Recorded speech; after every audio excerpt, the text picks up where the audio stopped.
questo è il borgo di Triasso, che è una frazione del comune di Sondrio.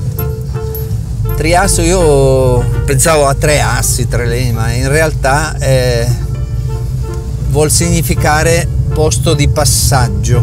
È un piccolo borgo, è sempre stato un borgo agricolo, prevalentemente la vigna l'ha fatta da padrone, e sono quasi tutti anziani qua dentro, famiglie giovani sono poche. Io ho fatto i 75 anni, dopo vari acciacchi con la salute sono ancora qui, lavoro ancora alle vigne, quel poco che posso fare, perché alla nostra età i ginocchi sono messi male, le anche pure, perché da ragazzi su per questi terrazzi qui con 2 soldi ci facevano portare sul letame e portare giù l'uva. Allora io gli dico, ma Giulio, non è che c'è un pezzo di vigna che voglio cominciare? E allora Giulio diciamo, mi ha detto sì, guarda, ci sono 2 persone anziane, i figli probabilmente non continuano, se ti interessa ti porto a vedere questa vigna, e dopo lui ha preparato le carte per farmi cadere nella trappola. Questo è da dove ho iniziato, erano 1000 metri lì in mezzo, e poi vedete che attorno c'è il bosco, ma pian piano ogni anno cerco di toglierne una fetta e riportare il vigneto dove c'è sempre stato. Io sono un perito agrario, mi sono diplomato a 19 anni, è stato necessario compendiare un po' il lavoro della pubblica amministrazione e costruire la terrazzi alti. E quanti siete? E siamo io, e da quest'anno mi segue mio figlio. Quanti che ha 22 anni, e quindi non so. E lui voleva lavorare in vigna? Lui vuole fare tante cose. Okay. E io voglio dire, spero che trovi in questo lavoro quello che ho trovato io. Ma i giovani rimangono qua o di solito scappano? Allora in Valtellina scappano, perché io su 3 figli 1 solo si è fermato. Qui si dovrebbe inserire un discorso di vocazione del territorio. Questa prospettiva secondo me viene fuori innanzitutto dalla consapevolezza di chi lo abita. Questo è un elemento importantissimo. Io ti porto questo piccolo esempio. Mio padre, valtellinese, lavorava in un altro campo, non avevamo terra, era comunque in un campo del commercio. A Natale, quando voleva portare una bella bottiglia di vino sulla tavola, portava un Chianti. Quindi quando noi matureremo tutti come territorio questa consapevolezza, penso che saremo anche più in grado di sostenere e farci valere, perché poi veramente qui gli elementi per fare uva, come dicevamo prima, il territorio è la vocazione del territorio. Il problema è che voi siete, tutti sono piccoli, no? Tutti sono però artigiani. Sai, sul piccolo e l'artigiano da una parte è un limite, è l'importatore che vuole 30.000 bottiglie, alla terrazzi non potrà mai darglieli. Però tanti piccoli artigiani vanno a infilarsi in tanti piccoli buchi, a creare racconti e comunicazione, e io spero che questo sia lo scatto della Valtellina.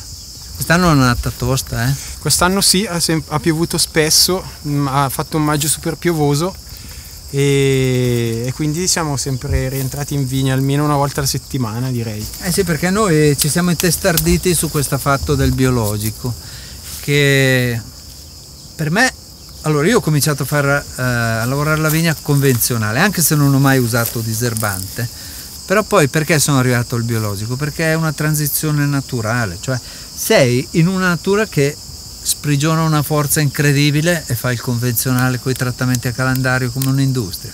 Non esiste. Però dai, mi sembra che di uva quest'anno ce ne sia. Poi sai cosa? Che secondo me noi riusciamo comunque, lavorando tutto a mano, riesci sempre a scendere cioè a lavorarla in maniera particolare la vigna, quasi dando un'attenzione particolare a ogni pianta, secondo me, perché non facendo niente cioè ci sono aziende che potano a macchina, quindi voglio dire, noi comunque... Ma non ti fanno un po' invidia, dai? Ogni tanto sì, soprattutto quando trattiamo, sì. Quando tu fai un sentiero in montagna, fai un sentiero assieme, poi ti conosci, e noi diciamo artigiani ci conosciamo perché diciamo abbiamo le stesse affinità e Siamo tutti un soprattutto po' nella stessa situazione. e poi soprattutto secondo me è un elemento che ci unisce è il fatto di passarci le conoscenze e passarci, cioè quando uno ha esperienza, quando insomma mette insieme tutti i suoi errori e non li fa più. E queste qua io mi aspetto che seccano e cadono. Considerata Adesso- la stagione è ottima, Ci siamo, Sì, sì. È ancora lunga perché da qui a metà ottobre di tempo ce ne passa ancora un po', però mi sembra che Poi la parte delicata è anche passata, diciamo, no, della stagione.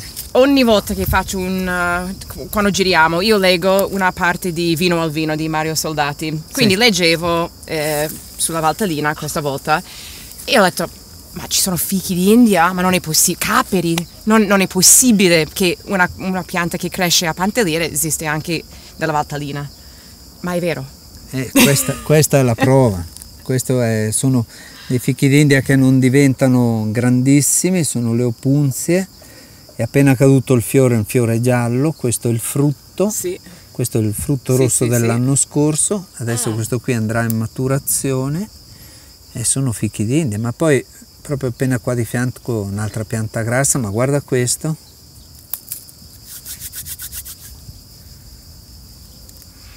Wow, Timo, forte. Sì, hai ragione. È una sorpresa questa. Sì.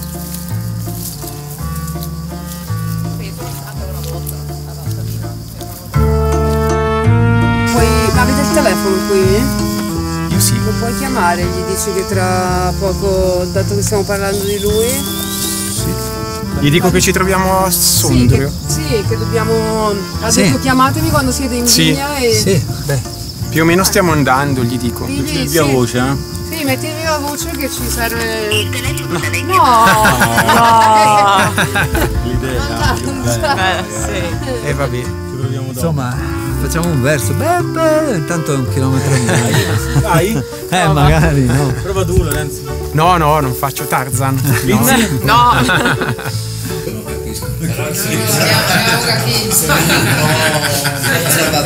Bisogna stemperare. Per il bevitore comune comincia a essere difficile arrivare.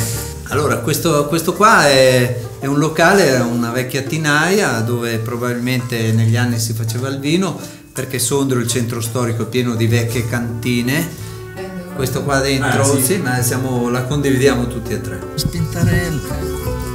Siete pronti?